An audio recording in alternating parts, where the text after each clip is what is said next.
esse gráfico aqui são vários gráficos que demonstram, né, essa irregularidade, né, digamos assim, essa disparidade. Aí está mostrando as 80 pessoas mais ricas, né? Aí ele restringe bem mais, né? No mundo, e os 50% mais pobres e 50% mais ricos. A riqueza do bottom, quer dizer, os mais baixos, os mais pobres, que é o de verde, né? E o lilás, os mais ricos, né? A riqueza percentual dos 50% mais ricos, né? Ela chegou a ultrapassar a riqueza das 80 pessoas mais ricas, né? Dos 50% mais pobres. Entendeu? 50% mais pobres e 80 pessoas mais ricas. Ah, tá. São de pessoas 50%. Isso. A riqueza dos 80 mais ricos do mundo, segundo a Forbes, os dados da Forbes, em bilhões. Ela chega a superar, no ano de 2014, a riqueza acumulada dos 50% da população, 50% da população mais pobre. É bem...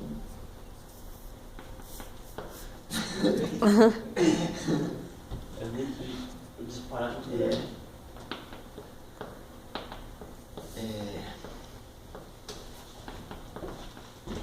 Ao anunciar no evento, deixa eu só ver o que está falando. Sociedade, Senhor. Isso, ao anunciar o Evangelho, você está fazendo a inserção, né, da teoria social da igreja, né, da doutrina social da igreja, quanto à luz da sociedade, ao ordenamento político, econômico, jurídico, social e cultural. A igreja quer atualizar no curso da história a mensagem de Jesus Cristo. Ela busca colaborar na construção do bem comum, iluminando as relações sociais à luz do Evangelho. Aí a gente tem conformidade ou desconformidade das relações. À luz do Evangelho. À luz do Evangelho a gente tem um parâmetro para analisar e para julgar. A igreja ela possui o papel não só de impulsionador, mas também de denúncia das relações que não condizem com a verdade plena, com o que o Evangelho ensina. Então, esses critérios eles são bem práticos e eles estão disponibilizados, tanto que a gente vê um ensinamento, uma doutrina por parte dos nossos bispos, né? Tentando ensinar e tentando passar o que é certo e o que é errado. A questão da sexualidade, da família, da teoria do gênero, teoria. Essas coisas, diversos aspectos, né, que na economia e na sociedade como um todo não correspondem com a verdade. Na economia a gente tem uma figura do anatocismo, né, que é a prática de empréstimo cobrando juros sobre juros, que a igreja proíbe, que a Bíblia, desde o início do mundo, né, ela proíbe essa prática de você cobrar juros das pessoas, juros sobre juros, porque é o que acontece no cartão de crédito. Essa prática, ela é até proibida pela Constituição Federal. Teoricamente, se você entrasse com uma ação judicial, você iria ganhar, porque o juiz ia avaliar e ele ia ver que seria uma taxa legal. Então, na concessão de empréstimos, a gente não pode...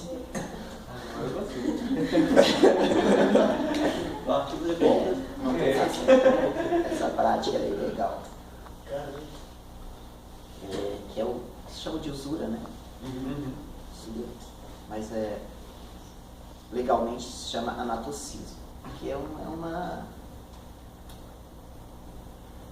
uma coisa que teoricamente não tem muito sentido, porque se a gente aplica um capital, se a gente pega o emprestado tanto, aí se a pessoa vai colocando uma taxa de juros de 10%, a taxa de cartão de crédito de sei lá quanto, 70%, não sei qual o valor correto. Mas o valor dos juros que vai estar inserindo sobre aquele montante, sobre o valor do capital principal, quando ele estiver monetarizado, né, quando for no final, a gente já não vai poder pagar o valor total porque já vai ter aumentado muito. Tipo, se a gente tem uma dívida de R$1.000, a uma taxa de juros de 7%, eu não trouxe a financeira, tá aí, mas dá para fazer. A uma taxa de 7%. Em um ano, se a gente tem uma taxa mensal, quanto maior o período de ocorrência dos juros, né, maior vai ser o valor final. Então a gente vai ter um valor absurdo no final desse prazo. Então a gente não vai ter dinheiro nem suficiente para pagar os juros. O que era R$100 tornou 200, 300. E efetivamente a gente só estava devendo 100. Então isso é injusto.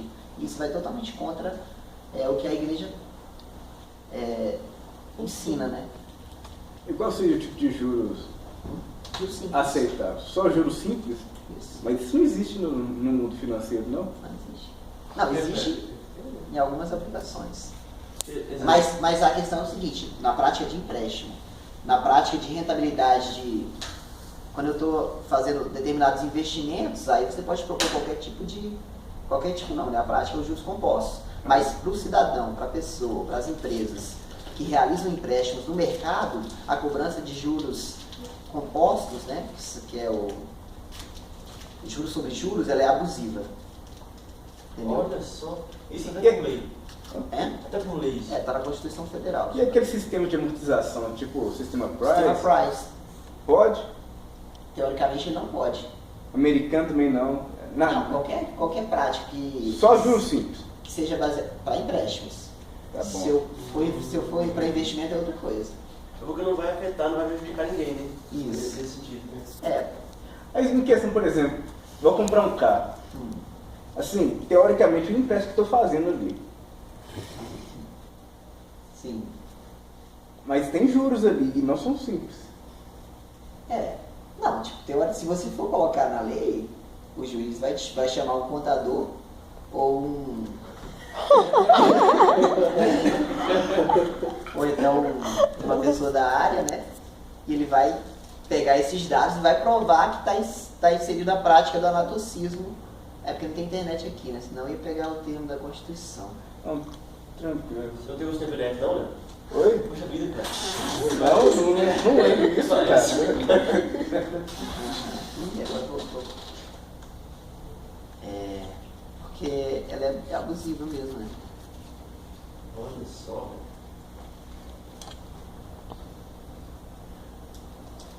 Reino dos céus é simples. Aí nos Estados Unidos. Assim como os juros começam. Agora, para investimento, aí a gente já pode utilizar os critérios normais, né? O que é o investimento? Investimento financeiro, né? Sim. Investimento econômico, investimento na economia, a gente tem investimento em máquinas e equipamentos, no setor produtivo, mas investimento no mercado financeiro, existem várias alternativas, né, de investimento, mas aí cada uma delas proporciona um rendimento diferente de acordo com um cálculo que é baseado na pessoa que criou aquele instrumento. O mercado de ação, o mercado de renda variável, por exemplo. Você não tem um rendimento padrão da ação. A ação ela é baseada no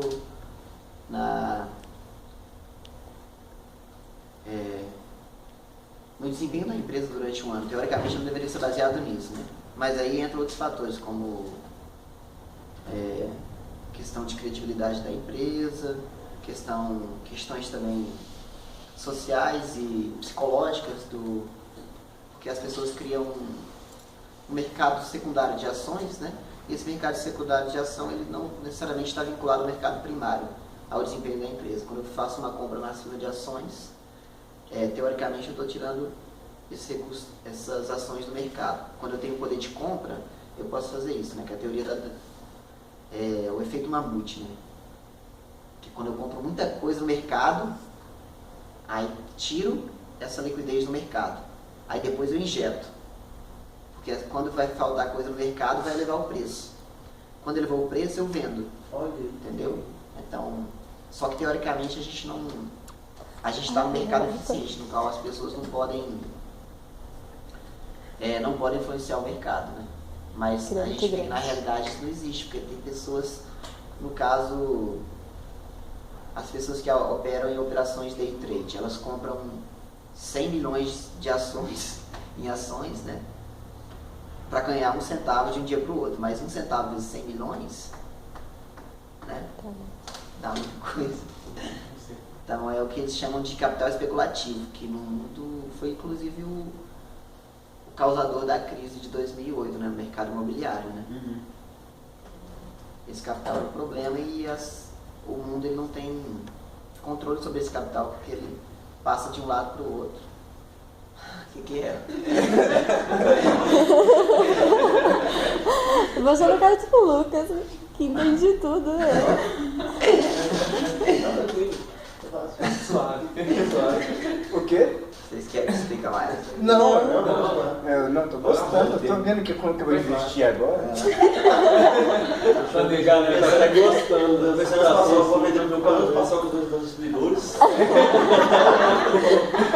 Não, tá dando até ideias assim pra ensino, que eu tô entrando no. Vou trabalhar um pouco com matemática financeira e junto com meus alunos, tô ensinando gente assim, depois vou recorrer a você depois para algumas explicações. Vai ensinar você rápido. Não, cara. Não, mas é isso, né? Aí são várias as realidades sociais que afetam o ser humano, né? Desde a questão familiar, base do cristianismo. Isso aqui foi eu que escrevi, foi minha contribuição. Pequeno. Minha contribuição.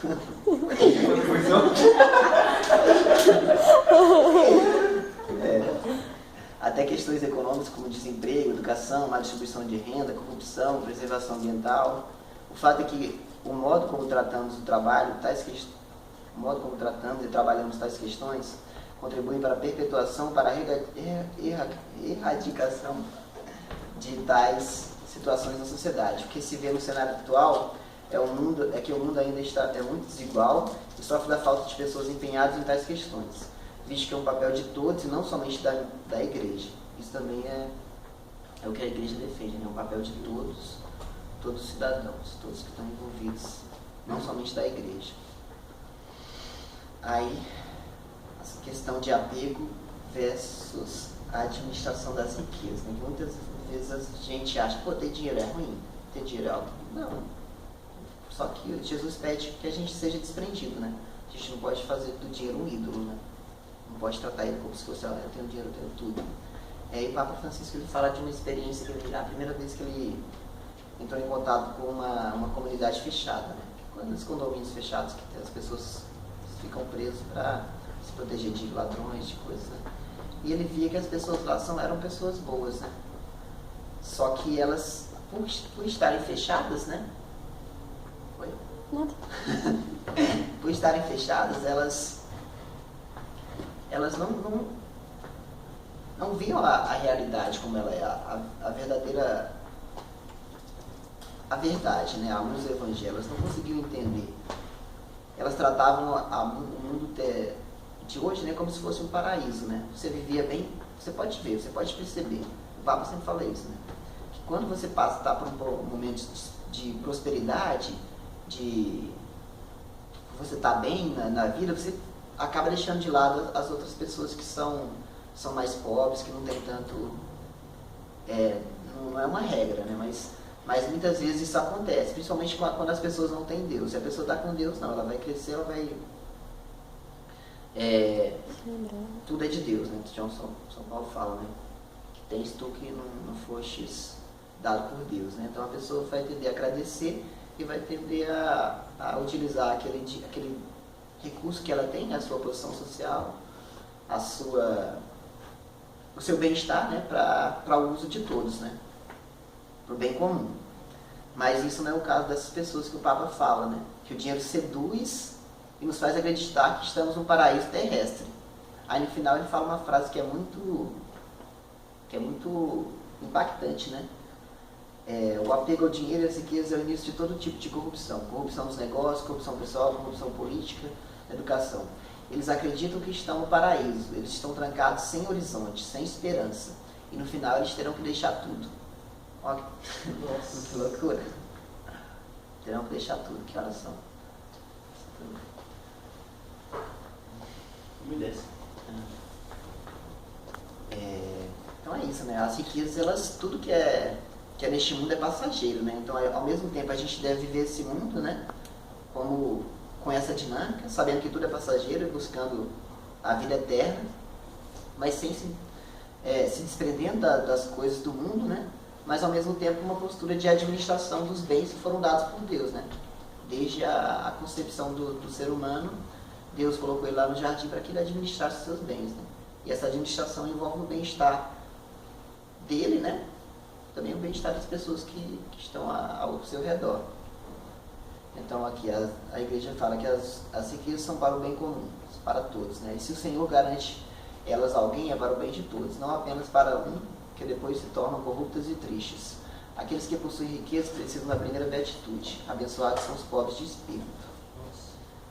Aí aqui é o título, né? Se alguém quiser ver, Beguiled by the Serpent. Mais ou menos seduzidos pela serpente ou guiados, alguma coisa assim. Aí aqui ele fala dos mandamentos da lei de Deus, né? Que é os parâmetros que a gente tem, que mostram a realidade de Deus, como que ele criou as coisas, né? A lei natural está dentro desses mandamentos. A lei que mostra o que é a verdade, o que é o certo e o que é o errado, né? O homem não pode matar o outro, o homem não pode cobiçar a mulher do outro, o homem não pode furtar, não pode roubar, que é a mesma coisa. O homem não pode. E o mandamento, né, ele fala a nível de Deus, né? Quando se coloca Deus em primeiro lugar, as outras coisas elas ganham o seu devido lugar. E o mandamento em relação às pessoas, né? Que é resumido em amar para ensinar uns aos outros, né? Aí os mandamentos são a expressão da moral humana universal e perscrutam todos os seres humanos em sua relação com Deus e com o próximo. E o fim último, né, que é a salvação do ser humano, que é oferecida por Jesus, de atualizado, difundido no Espírito Santo, que é a salvação para todos os homens, né, e do homem todo, a salvação universal integral. Aí ela diz respeito às suas dimensões pessoal e social, espiritual e corpórea, histórica e transcendente. Começa a realizar-se já na história, porque tudo que é criado é bom e querido por Deus, porque o Filho de Deus se fez um de nós. Seu cumprimento, porém, encontra-se no futuro que Deus nos reserva quando somos chamados com toda a criação. É aquela coisa, né? Eu li um livro uma vez que se chama Orar em Espírito de Verdade. Aí o livro ele faz a seguinte interpelação, né? O seguinte questionamento. O desenvolvimento do homem, ele vai contra Deus? Vai contra Deus? Alguma coisa assim. Mas fala, não, muito pelo contrário. O desenvolvimento do homem, ele conota o amor de Deus, né? Porque nós somos criaturas dele, né? Quando a gente se desenvolve, a gente está buscando essa semelhança, né? Então, tudo que como a gente fala, né? Tudo que foi criado por Deus é bom, né? Mas às vezes a gente utiliza o bom, né, de uma maneira errada. Aí ele fica ruim. Estraga. Aí a gente estraga o bom, né? É isso. E essa forma de estragar o bem, ela é sintetizada, né, e sistematizada nas instituições. E as instituições, elas propagam o pecado. Política, economia, cultura, essas coisas são instituições criadas pelo homem. Teoricamente deveria ser bom. A política tem como um fim bom, a economia tem um fim bom, a saúde, a educação, tudo que a gente cria tem uma finalidade boa, senão a gente não criaria. Só que depois elas vão sendo corrompidas, né, pelo pecado, que é o pecado individual, mas também a gente pode falar no pecado social, como a gente fala, né, que a doutrina social da igreja fala. Então esse pecado social, ele é capaz de, se a gente não muda a situação, ele vai contaminando as outras pessoas que participam dessas estruturas. Consequentemente, se eu contamino essas pessoas, elas participam do pecado, e a tendência do pecado é você se afastar de Deus, né? Você não enxergar as coisas da maneira correta. Então é uma nossa função, nosso dever também, a gente denunciar essas estruturas. É isso que a igreja faz, né? Na política, na sociedade, na economia. Ela não propõe um sistema econômico, se é socialismo, se é capitalismo, se é feudalismo, se é sei lá o quê. Mas ela tem como dever denunciar aquelas coisas que vão contra o Evangelho, né? Vão contra a luz do que Cristo ensinou, né? Os mandamentos da lei de Deus são algo bem palpáveis, né, que a gente sabe. Então, determinadas coisas que são mentiras, né? O padre... Como que chama? Não. Também, o Paulo Ricardo também. Ele fala que são mentiras diabólicas, mas eu estou falando do livro do Francisco Fausto, que ele fala das mentiras diabólicas, né? Que a gente vai estar tratando fetos humanos como se fossem experimentos de uma coisa que séculos atrás tinha sido repudiada por toda a comunidade mundial, hoje estava sendo tratado como algo banal, como em busca do desenvolvimento, como acima da vida da pessoa que está lá dentro, né? A questão das mães de barriga de aluguel, essas coisas assim, também são questões, são mentiras realmente diabólicas, né? Que são colocadas no nosso meio, que se a gente não ficar atento, a gente acaba sendo levado pela onda. Eu falo isso porque quando eu vivia no Nordeste, né, eu lembrava de várias coisas que a minha mãe falava, né? A questão do homossexualismo. As pessoas já começam a aceitar isso como se fosse sendo algo comum. Você pode ver que isso é uma realidade no Brasil e no mundo. Então, quando as pessoas aceitam isso, né, principalmente pela interferência, pelas novelas, né, que tendem a mostrar esse lado que não é algo certo. Aí a gente vê que os nossos valores eles estão sendo distorcidos, né? Não, e é pior, né? Porque hoje um doutor vem e faz um estudo e tá tudo, ainda fica com peso de científico ainda. É pior ainda. As pessoas acreditam mais ainda. E isso ainda tem esse peso, né? Da razão, né? A ciência pesa mais do que os valores que sempre governaram a humanidade. Fala pra pessoa, não teve um estudo, não sei o quê. A pessoa nem te pergunta como é que foi feito. Não, falar, beleza. É engraçado, né? E eu tô fazendo especialização agora, meu professor é totalmente ateu. Aí ele fala cada coisa lá e eu fico só escutando. Nossa. Aí questão, não, mas é porque tudo é relativo hoje e tal. Entendeu? Tudo é relativo. E você vê que o mercado, as pessoas, elas têm essa visão. E se você não está sedimentado no conhecimento da verdade de Deus, você vai ser levado por essas pessoas porque elas têm conteúdo. Elas não são bobas, não. O cara é formado em ciência política, que eu acho que a formação de ciência política, se o cara dá para ser das áreas de filosofia, se ele quer ser contra Deus, ele vai até o extremo.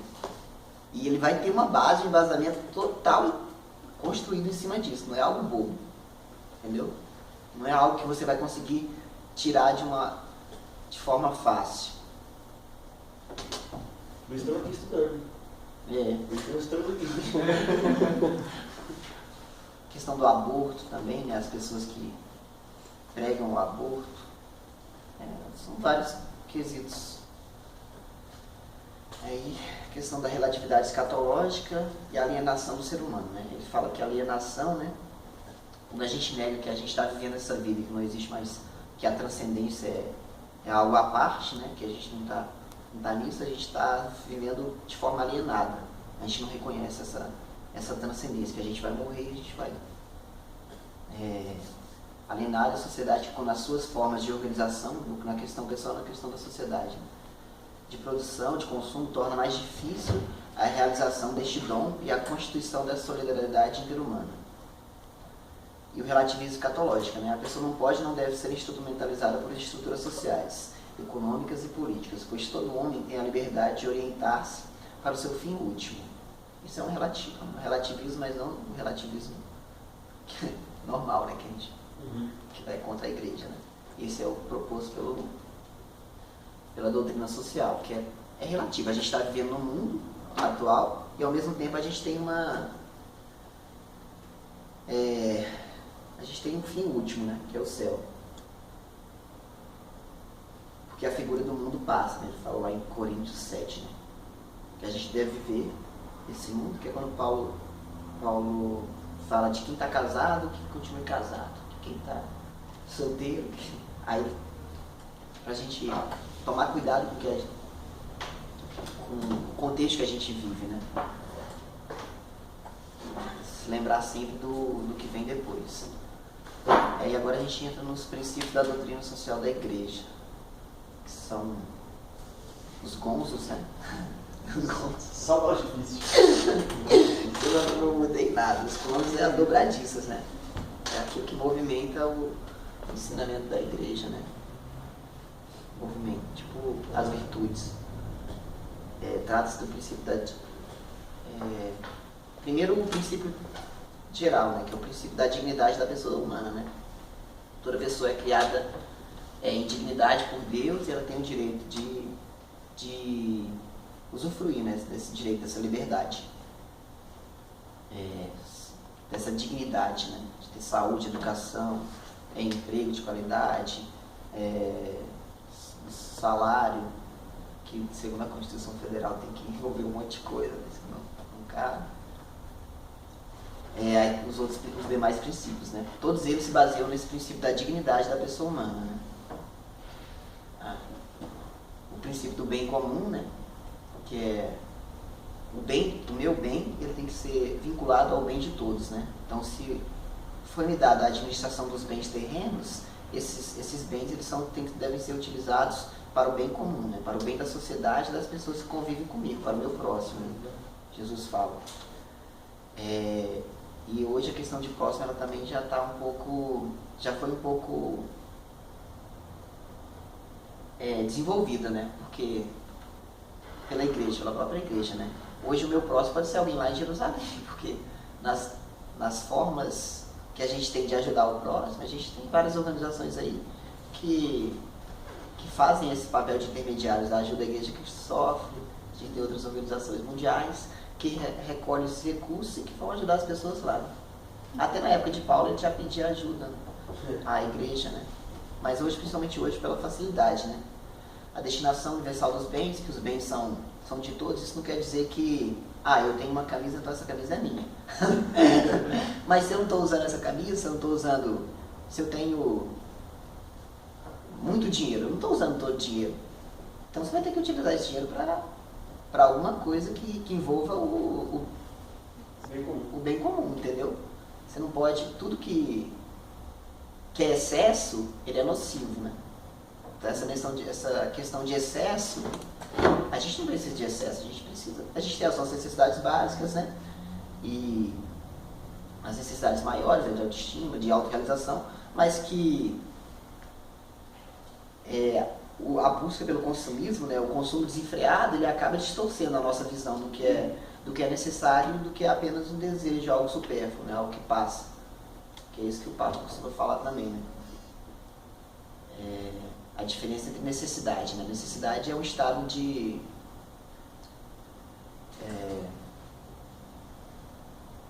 quando eu tô... esqueci a... necessidade é um estado de privação de algo necessário. Comida, água, necessidades sociais, necessidade de trabalho, emprego. É algo necessário. Se eu não tiver, eu não vou estar bem, entendeu? E já os desejos não. Os desejos são necessidades distorcidas pelo marketing, né, pelas empresas, para que elas venham a ter um caráter diferente. Tipo, eu posso acreditar que um carro vai suprir a minha necessidade social. Porque eu vou ter um carro e as pessoas vão gostar de mim, tá ligado? Isso é o que o marketing procura fazer. E as empresas são especialistas nisso, né? Em mostrar uma coisa como se fosse uma necessidade. Na verdade, é um desejo. Na verdade, é uma coisa... não necessariamente tem um devido valor, né? A sociedade consumista, ela tem muito disso, né? De trocar desejos, necessidades por desejos. Aí o princípio da subsidiariedade, né, que é o subsídio, Aí ele prioriza. Prioriza, não é prisa. Não, preza. Ele preza pelas instituições superiores, elas dão um subsídio para as instituições intermediárias e as instituições menores. A gente não pode retirar o dever, o papel das famílias,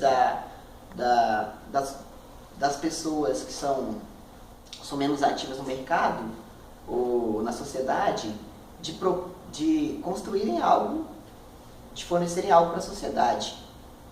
Como, tipo, quando o Estado, a gente tem, em 1995, o Bresser Pereira ele propôs o plano da reforma do Estado, que foi no governo do Fernando Henrique Cardoso. Aí nesse plano a gente tinha determinadas áreas estratégicas. Deixa eu ver se estou falando aqui na frente.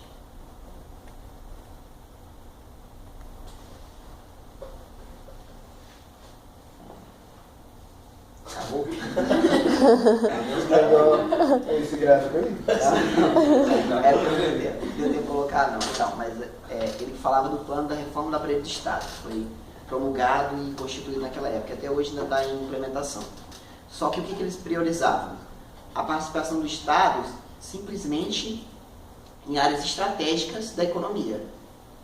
O Estado não ia atuar como uma empresa, porque isso é o papel das pessoas. Formar uma empresa e produzir algo que seja beneficiário para a sociedade, né? E até porque se o Estado intervém, ele está tirando das pessoas essa iniciativa. Aí é o que a gente chama de centralização e que é até uma crítica ao governo do Lula, né? Frequente, porque eles acham que não, vai virar anarquia, vai virar socialismo, está centralizando muito o poder do Estado, né? Está centralizando muito o poder do Estado. E como consequência a gente está tirando o poder da população, está vinculando todos os nossos meios, programas sociais, então a população está ficando muito dependente do governo. Se ela está ficando dependente, o governo está tendo um poder maior, entendeu? Então isso é a principal crítica que as pessoas fazem ao governo do Lula, né? E da Dilma, né? Que você deu muito poder ao Estado e você tirou o poder da iniciativa privada, das pessoas, que é quem deve ter o poder de realizar as suas transações no mercado, produzir. E é isso. Aí, nesse plano do Bresser Pereira, ele colocava algumas determinações. Primeiro, o Estado tem que agir na área estratégica. O que é estratégico? É tudo aquilo que vai influenciar o desenvolvimento do país no longo prazo, 10, 15, 20 anos. Então, a educação é estratégica. Então, o governo tem o dever de propiciar a educação. No caso do Brasil, a gente focou na educação no nível superior, né? E técnico agora, né? A gente tem esse programa. É considerado pelo governo estratégico a energia. A energia é um setor estratégico. Por quê? Porque a energia ela proporciona uma infraestrutura para que haja a capacidade das outras empresas, né, no país se desenvolver. Se a gente não tem energia elétrica, se a gente não tem petróleo, se a gente não tem uma estrutura que disponibilize o mínimo de recursos para que as empresas se desenvolvam, então elas não vão, porque são estruturas muito, muito caras, entendeu? E a iniciativa privada não tem também esse poder de fazer. Uma hidrelétrica é algo bilionário, tipo de coisa de bilhões. Então, como a iniciativa privada não vai ter recursos para fazer isso, aí o governo assume. Mas ele tem que assumir e depois passar para a iniciativa privada. Ele não pode ficar com esse poder. Entendeu? Aí ele vai atuar unicamente como regulador e fiscalizador daquela atividade, que é a figura dos chamados agências reguladoras, né? Que é a Anatel, tem uma do mar, tem uma da terra. Tem várias, né? Aí, isso. Tem vários. Aí ele visa isso, né? Defender os interesses estratégicos. Aí a gente tem os interesses também, as atividades que são exclusivas do setor das empresas, né? E as atividades que são das organizações sociais do terceiro setor, que são as ONGs e e essas outras, né? Então o princípio da subsidiariedade ele visa isso, né?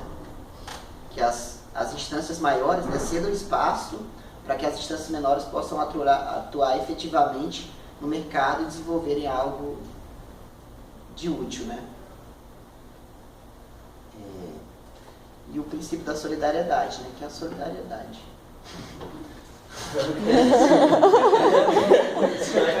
Sabe?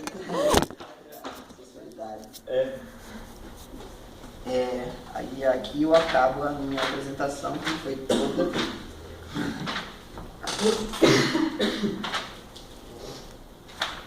Mas tá bom, né? Foi bom, cara.